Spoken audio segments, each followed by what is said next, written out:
Sabe, o século XIX foi um período que, nossa, mudou completamente as regras do jogo na história da arte.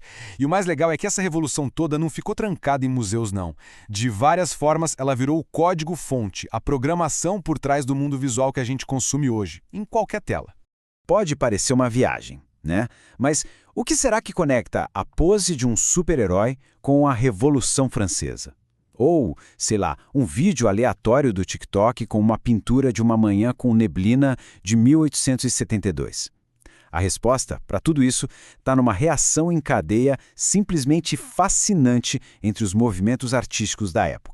Ok, vamos lá, para ficar mais claro. As poses heróicas que a gente via na pintura daquela época estão lá, iguaizinhas, nos filmes de super-heróis de hoje. Aquela obsessão em capturar a luz de um único momento. É a mesma vibe dos nossos Reels super espontâneos. E a vontade de mostrar a vida como ela é sem filtro. É basicamente a raiz da trend #NoFilter. Bora entender como essa história toda começou.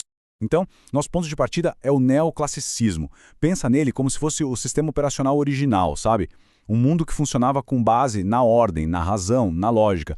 E é contra ele que todos os outros movimentos vão, se rebelar. Esse movimento estava rolando com tudo bem na época da Revolução Francesa e do Império Napoleônico. E olha, o Napoleão, que não era bobo, usou essa arte como propaganda oficial para conectar o poder dele com a grandeza da Roma Antiga. O estilo visual era bem direto, linhas limpas, tudo simétrico, equilibrado, e os temas sempre falando de dever, de moral, inspirados nos heróis da antiguidade. E para entender isso na prática, dá uma olhada em O Juramento dos Horácios, do Davi. A gente vê 3 irmãos jurando lutar por Roma. A cena é toda dura, geométrica, quase matemática. A mensagem não podia ser mais clara. O dever com o Estado vem antes da emoção pessoal. E a emoção tá ali, no canto, representada pelas mulheres da família, desoladas. E hoje, onde a gente vê isso? Pensa nas poses do Capitão América, que sempre coloca o dever acima de tudo. Ou na arquitetura de prédios do governo, de tribunais, que usam aquelas colunas e a simetria toda para passar uma ideia de autoridade, de algo que vai durar para sempre. É a mesmíssima linguagem visual, percebe? Certo. Mas depois desse mundo de razão fria, de ordem tão rígida, uma pergunta começou a aparecer. Tá, mas e a paixão? E os sentimentos de cada um? Onde fica o coração nisso tudo? E é aí que a gente vê a primeira grande virada. O romantismo foi a resposta. Uma resposta direta, passional, contra a lógica toda do neoclassicismo. Se o neoclassicismo era o cérebro, o romantismo era o coração pegando fogo. Ele defendia a emoção, o indivíduo, a liberdade. Ele surgiu como uma espécie de fuga do mundo industrial, que parecia cada vez mais cinza, mais mecânico. Os artistas românticos foram procurar abrigo na natureza selvagem, nos sonhos, no exótico. As cores ficaram super dramáticas, as cenas cheias de movimento, e os temas eram as grandes paixões, as grandes revoluções, tudo muito intenso. E se tem uma pintura que grita romantismo, é essa aqui, A Liberdade Guiando o Povo, do Delacroix. Lembra daquela pintura do juramento, toda certinha? Agora olha para essa bagunça maravilhosa. A cena é um caos, a cor é vibrante, e a emoção de lutar por uma ideia é quase física. É o oposto completo daquela calmaria neoclássica. E esse espírito romântico, ele tá super vivo até hoje, né? Pensa só. Na fantasia épica de Game of Thrones, nas baladas de rock que falam de dor e de amor, ou naquelas fotos espetaculares de paisagens que a gente posta para mostrar a força da natureza. É a nossa busca pela emoção em grande escala. Ok. Então, até aqui, a arte ou deixava o mundo perfeito demais, como no neoclassicismo, ou super dramático, como no romantismo. Só que aí, em 1839, acontece uma coisa que vira o jogo de cabeça para baixo: a invenção da fotografia. De repente, uma máquina podia copiar a realidade com perfeição, e isso, claro, gerou uma crise existencial gigante para os pintores. A pergunta no ar era bem direta e um pouco desesperadora. Se uma câmera pode copiar o mundo sem precisar de sentimento nem de talento, o que sobrou para o pintor fazer? Qual é o novo papel da arte agora? Bom, a primeira grande resposta para essa crise foi o realismo.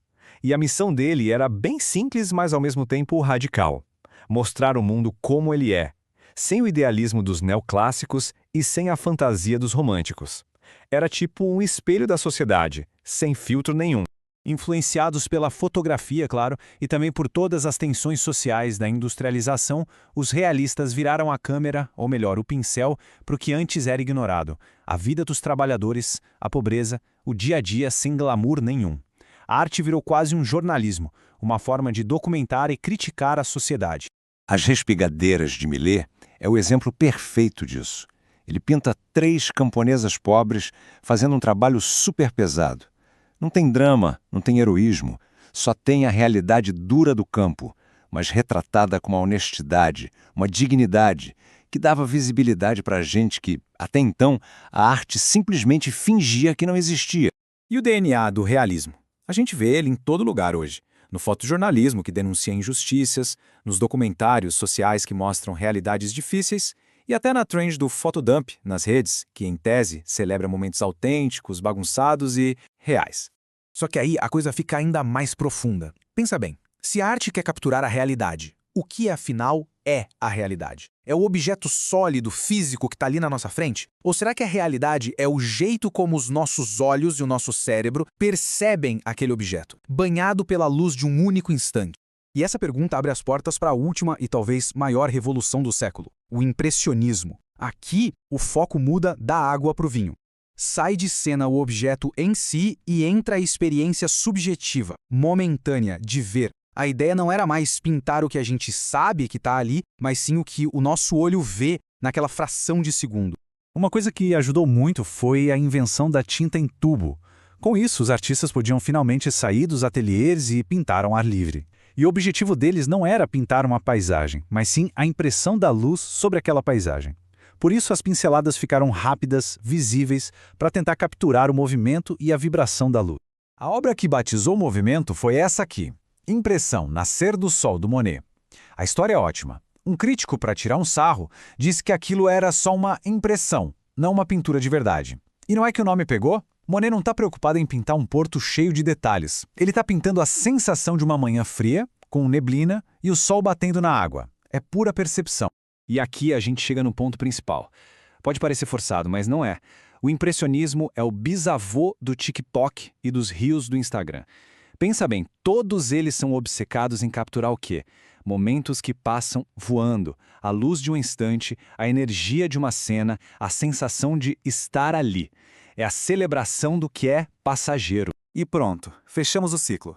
Foi uma grande reação em cadeia, uma coisa levando a outra. A regra da ordem do neoclassicismo causou a rebelião da emoção do romantismo. A fantasia desses dois levou à necessidade de verdade do realismo, e a busca pela verdade acabou levando à revolução da percepção do impressionismo. Um foi empurrando o outro. Incrível, né? E tudo isso deixa a gente com uma última pergunta para refletir.